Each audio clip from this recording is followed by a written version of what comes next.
بسم الله الرحمن الرحیم. راځو د پروګرام لیکنې د بنسټونو څلورم ریکارډ ته څلورم لیکچر درس اخلو. په تېرو درسونو کې مو تاسو دومره وویل چې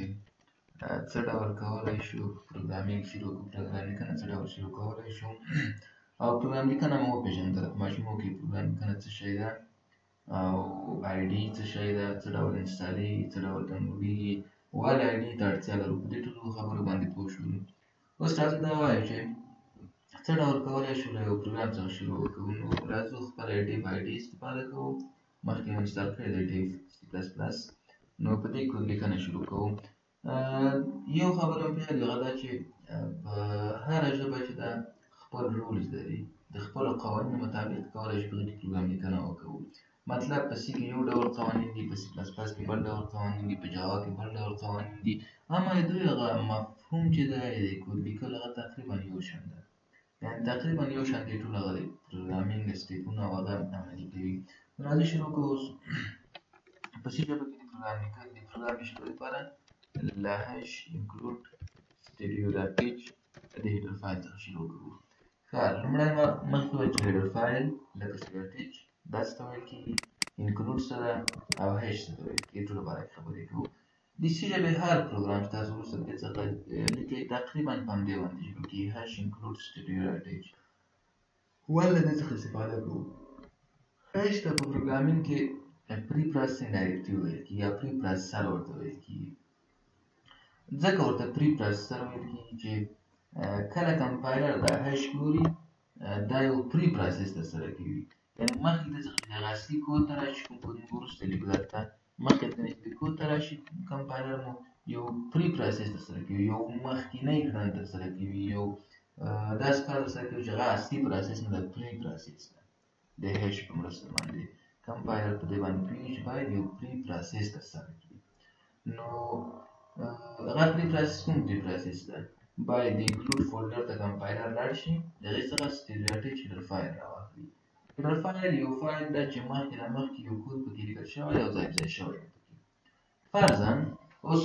هر د سی ژبې پروګرام کې اړینه ده چې موږ په سکرین باندې یو څه ښکاره کړو. تقریبا هر پروګرام اړتیا لري چې باید په سکرین باندې یو څه ښکاره شي، یا له کیبورډ څخه یو قیمت واخلي، هغه قیمت بېرته په سکرین باندې ښکاره شي. مثلا زه وایم زما په دغه کې 5 نفره دي، دوی میاشتنی حسابي باید په یو پروګرام باندې موږ وباسو. یعنې ساعتونه مصرف کړی ده، یو نفر زیات مصرف کړی، یو کم کړی ده. مثلا د مصارفو چې کوم سیستم ده دا باید د پروګرام ماته محاسبه کړي چې کوم نفر څومره قرضدار ده، کوم نفر ته باید څومره پیسې ورکړل شي. د دې لپاره یو پروګرام ته اړتیا لرو. په شروع کې ماته دا پروګرام باید ووایي چې تاسو په اتاق کې څو نفره یې، 5 نفره، 10 نفره، 2 نفره، 4 نفره اوسېږي. یعنې د کیبورډ څخه یو قیمت باید واخلي. د هغې نه وروسته باید نوموړي قیمت باندې یو کړنه ترسره کړي. د دې ټولو نفرو هغه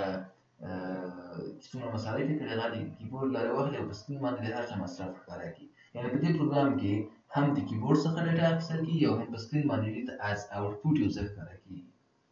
نو د دې لپاره موږ تاسو یو کود ته اړتیا لرو، یو لارښوونې ته اړتیا لرو چې کمپیوټر ته یو لارښوونه وکړو، یو پروګرام ورته ورکړو تر څو د هماغې لارښوونې په رڼا کې کمپیوټر وکولی شي چې دا کړنې ترسره کړي. چې هغه لارښوونه مخکې له مخکې یو چا کړې ده، په سټډیو ډاټ ایچ هیډر فایل کې سټور کړې، په سټډیو ډاټ ایچ هیډر فایل کې ځای په ځای کړې ده. دې ته موږ هیډر فایل وایو. تقریبا ډېر هیډر فایلونه په ډاټ ایچ سره خلاصېږي، ډاټ ایچ ایکسټنشن سره، لکه سټډیو ډاټ ایچ، کانیو ډاټ ایچ، سټډیو لیب ډاټ ایچ. نو دا یو هیډر فایل ده. انکلود هغه فولډر ده چې دا هیډر فایل پکې ځای په ځای شوی ده، پکې سټور ده. ځکه موږ وایو چې هش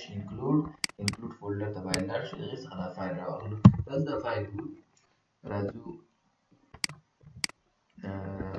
مای کمپیوټر ته، په دې کې راځو سی ډرایو ته، پروګرام فایلز او ډیف سی پی پي، په دې کې راځو انکلود. فکر کوم په دغه انکلود فولډر ته راځو، stdio ډاټ ایچ. دا په دې هیډر فایل کې چې څومره کود ده هغه رااخلو او هلته استفاده ورڅخه کوو. په دې کې څومره کود ده اوس یې ګورو. یعنې دا مکمل کود چې ده دا موږ فقط د هش انکلود سټډیو ډاټ ایچ په مرسته باندې خپل پروګرام سره یو ځای کوو. د دغه انکلود فولډر څخه یې رااخلو، د دې فولډر نه، او دا کود استفاده کوو فعل مو داسې استفاده ونه کوو هماغه مکمل کود به مو خپله ولیکو په دې ځای کې خپله باید سره مکمل هماغه 900 لاینې د 800 لاینې د څومره کود ده هغه خپل پوینټونه ولیکو نو دې کولی دا ده چې دومره کود لیکلو څخه خلاصوي د هغې نه وروسته مین فنکشن ده مین فنکشن څه ته ویل کېږي فنکشن یا تابع د کودونو مجموعه یا داسې د کودونو یو مجموعه ده یو خاصه کړنه یو ځانګړې کړنه ترسره کړي د فنکشن په نوم یادېږي هر پروګرام په سي ژبه کې په مین فنکشن باندې شروع کېږي هر پروګرام کولی شي مین نوم تغییر کړو وروسته یې خبرېدو چې نه تغییر اوس صرف وایي چې هر پروګرام په مین فنکشن سره باید شروع شي دا زموږ سره د سي ژبې د پروګرام یو عمومي سټرکچر شو عمومي جوړښت یې شو هر پروګرام دې شان ته اړتیا لري اوس مثلا زه غواړم یو مسیج ښکاره کړم سکرین باندې دا چې پرنټیف څه ده وروسته یې وایي مثلا زه مسیج ښکاره کوم افغانستان صرف زه یو نوم ښکاره کوم پروګرام ایډیټینګ تکمیل شو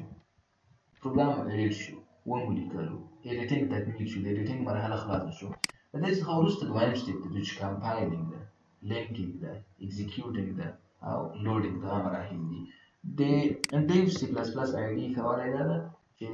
ښه والی نو د خو اسانتیا یې منځته راوړې ده چې صرف په دې یو کلیک سره مکملې کړنې ترسره کېږي که زه دې باندې کلیک وکړم صرف نوم ورکوم د آوټپوټ لپاره مثلا زه ورته وایم نوم یې ورته ورکړي پروګرام our first program دا نوم انټر پریس کوو اتومات پروګرام ټول کارونه ترسره شو او آوټپوټ هم ورته ښکاره شو یعنې هم لوډینګ هم اکزیکیوټینګ کمپایلینګ لینکینګ مکمل کارونه ترسره شو او پروګرام په آخر کې رن شو افغانستان مسیر موږ ته ښکاره شو په سکرین باندې یعنې یو پروګرام موږ جوړ کړو اما په نورو آی ډیګانو کې په نورو ایډیټرونو کې لکه په د مایکروسافټ ویژوال سټوډیو کوډ کې په دې کې کولی شو موږ دا ټول سټیپونه بېل بېل وګورو کله چې تاسو یو څه له پروګرامینګ سره بلد شئ وروسته بیا موږ دې ته راځو په دې کې تاسو ګورئ چې څه ډول کمانډ لاین کمپایلینګ کوو او هر سټیپ تاسو بېل بېل ګورئ چې مثلا اوس پروګرام موږ سره کمپایل شو اوس پروګرام لینک شو اوس پروګرام اکزیکیوټ شو اوس پروګرام نوټ شو یعنې مکمل سټیپونه موږ بیا سټیپ بای سټیپ کتلی شو اوس تاسو صرف مکمل سټیپونه په دې یو کلیک باندې ګورئ صرف دلته کلیک کوو او دا چې پرنټیف څه ده دا وروسته مکمل تشریح کوو د پرنټیف جوړښت څنګه ده څه ډول پرنټیف کار کوي دې په هکله باندې خبرې کوو نن ورځ په دې لیکچر کې موږ صرف دومره وویل چې د سی ژبې هر پروګرام په هیش باندې شروع کوو هیش ته پری پروسیسر ویل کېږي پری پروسیسر ولې ورته ویل کېږي کله چې کمپایلر هیش ګوري یو پری پروسیس ترسره کوي اصلي پروسیس موږ سره مین ده مین ته نه راځي دې څخه مخکې یو بل پروسیس یو بله کړنه ترسره کوي هغه کومه کړنه ده د انکلود فولډر ته راځي د دې څخه استډیوایډ اټیچډ فایل رااخلي دا راکاپي کوي د پروګرام سره د هغې نه وروسته پروسیس ته راځي مین پروسیس نو ځکه موږ وایو د هیش ته پری پروسیسر ویل کېږي یعنې یو مخکې د اصلي پروسیس نه بله کړنه ترسره کوي بله مو دا ویل چې انکلود فولډر ده فولډر تاسو وکتلو د هغې منځ کې سټیوایډ هیډر فایل ده هیډر فایل هغه فایل ده چې مخکې اړین کودونه پکې لیکل شوي دي هغه کودونه چې ډېر خلک اړتیا ورته لري ډېر پروګرامر اړتیا ورته لري هغه په یو هیډر فایل کې ځای په ځای کېږي د هر شي لپاره هیډر فایلونه شتون لري مثلا مارک ډاټ ایچ ده سټیډیو ډاټ ایچ ده استډیلیټ ډاټ ایچ ده نور هم زیات هیډر فایلونه دي نو کولی شو د هغې څخه موږ صرف ډېر په اسانۍ سره استفاده وکړو د هغې د کود د بیا لیکلو څخه موږ خلاصېږو یعنې بیا کود لیکلو ته اړتیا نه لرو بل هر پروګرام په مین فنکشن شروع کېږي لکه دا اوس موږ سره مین فنکشن ده او د هغې نه وروسته سټارټینګ بریس ده دې ته یې شروع قوس ویل کېږي او دې ته اینډینګ بریس یا هم د ختم قوس ویل کېږي د خلاصېدو قوس پروګرام په دې ځای باندې خلاص شوی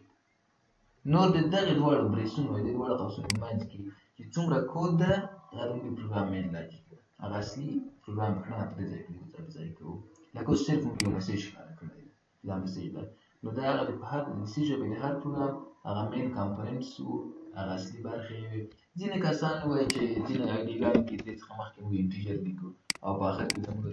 ورسره لیکو چې ریټرن مثلا 0 یا لیکو چې ریټرن 1 2 3 یو بله ډله لیکو دا چې ولې دا کار کوو